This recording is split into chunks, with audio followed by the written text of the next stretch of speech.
Kata media berasal dari bahasa Latin yaitu medium yang secara berarti perantara atau pengantar. Media adalah perantara atau pengantar pesan dari pengirim ke penerima. Batasan tentang konsep media diberikan oleh beberapa ahli.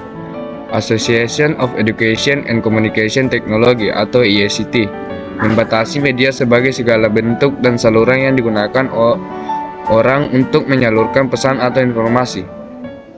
Genge, Sodiamen, dan kawan-kawan 1984 menyatakan bahwa media adalah berbagai jenis komponen dalam lingkungan siswa yang dapat merangsangnya untuk belajar. Sedangkan pembelajaran menurut Undang-Undang Nomor 20 Tahun 2003 tentang Sistem Pendidikan Nasional diartikan sebagai interaksi antara peserta didik dengan pendidik dan sumber belajar pada suatu lingkungan belajar. Dari beberapa definisi tersebut bisa ditarik kesimpulan bahwa media pembelajaran adalah alat atau komponen yang digunakan sebagai perantara dalam proses interaksi antara peserta didik dengan pendidikan dan sumber belajar dalam lingkungan belajar. Ada 4 poin yang dapat saya sampaikan, yaitu yang pertama, meningkatkan keterlibatan siswa. Media pembelajaran yang menarik dan bervariasi dapat meningkatkan keterlibatan siswa dalam proses belajar. Media yang visual atau interaksi dapat membuat pembelajaran lebih menarik dan menghindarkan kejenuhan. Yang kedua, meningkatkan pemahaman konsep. Media pembelajaran dapat membantu dalam menjelaskan konsep-konsep yang abstrak atau kompleks melalui visualisasi, grafik, atau animasi, serta konsep-konsep tersebut dapat diilustrasikan dengan lebih jelas dan mudah dipahami oleh siswa. Dan yang ketiga, meningkatkan daya ingat. Penggunaan media yang menarik dapat membantu membangkitkan daya ingat siswa. Informasi yang disajikan dengan secara yang berbeda, seperti melalui gambar atau audio, cenderung lebih mudah diingat daripada hanya teks biasa. Dan yang keempat, mendorong pembelajaran kolaboratif. Beberapa jenis media pembelajaran, seperti presentasi kelompok atau proyek berbasis media, dapat mendorong siswa untuk bekerja sama dalam tim dan berkolaborasi dalam pemahaman dan penerapan materi.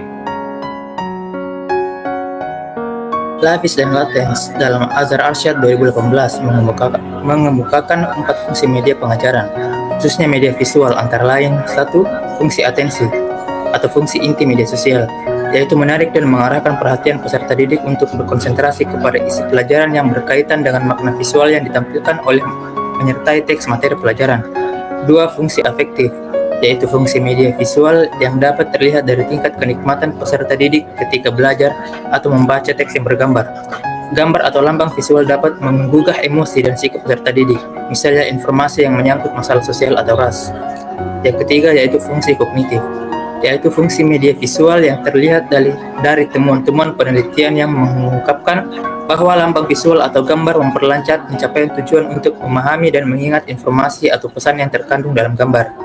Yang keempat yaitu fungsi kompensatoris, yaitu fungsi media pengajaran yang terlihat dari hasil penelitian bahwa media visual yang memberikan konteks untuk memahami teks dan membantu peserta didik yang lemah dalam membaca untuk mengorganisasikan informasi dalam teks dan mengingatnya kembali. Klasifikasi media pembelajaran.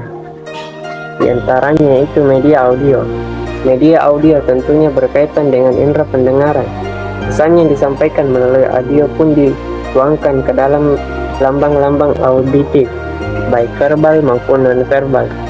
Beberapa jenis media audio di antaranya radio, audio komputer, alat perekam pita magnetik, piringan hitam, dan laboratorium bahasa. Yang kedua ada media visual. Media visual merupakan jenis media yang berkaitan dengan indera penglihatan, misalnya gambar, diagram, grafik, dan sebagainya. Yang ketiga itu media audiovisual.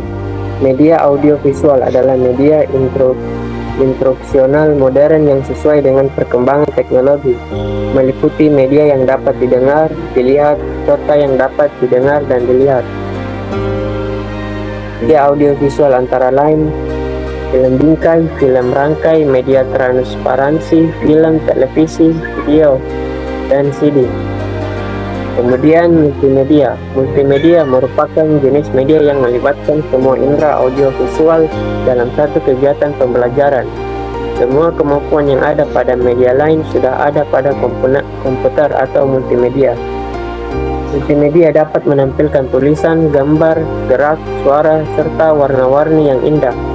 Ditambah lagi, kini semakin banyak program baru yang bertujuan untuk meningkatkan variasi pembelajaran. Pertama, media pembelajaran dapat memperjelas penyajian pesan dan informasi sehingga dapat memperlancar dan meningkatkan proses dan hasil belajar. Yang kedua, media pembelajaran dapat meningkatkan dan mengarahkan perhatian anak sehingga dapat menimbulkan motivasi belajar, interaksi yang lebih langsung antara siswa dan lingkungannya, dan kemungkinan siswa untuk belajar sendiri-sendiri sesuai dengan kemampuan dan minatnya. Yang ketiga, media pembelajaran dapat mengatasi keterbatasan indera, ruang, dan waktu. Keempat, media pembelajaran dapat memberikan kesamaan pengalaman kepada siswa tentang peristiwa-peristiwa di lingkungan mereka, serta memungkinkan terjadinya interaksi langsung dengan guru, masyarakat, dan lingkungannya, misalnya melalui karya wisata, kunjungan-kunjungan ke museum atau kebun binatang. Azhar Arsyad tahun 2007. Analisis siswa untuk mengetahui kemampuan dan tipe belajar, menerapkan tujuan pembelajaran, memilih metode dan format media yang cocok, menggunakan media dan bahan, melibatkan siswa dalam aktivitas pembelajaran, serta evaluasi dan revisi. Jadi kesimpulannya adalah media pembelajaran adalah alat atau komponen yang digunakan sebagai perantara dalam proses interaksi antara peserta didik dengan pendidik dan sumber belajar dalam lingkungan belajar. Memiliki tujuan untuk meningkatkan keterlibatan siswa, meningkatkan pemahaman konsep, meningkatkan daya ingat, dan mendorong pembelajaran kolaboratif, serta diklasifikasikan dalam 4 jenis, yaitu media audio, media audiovisual, dan multimedia.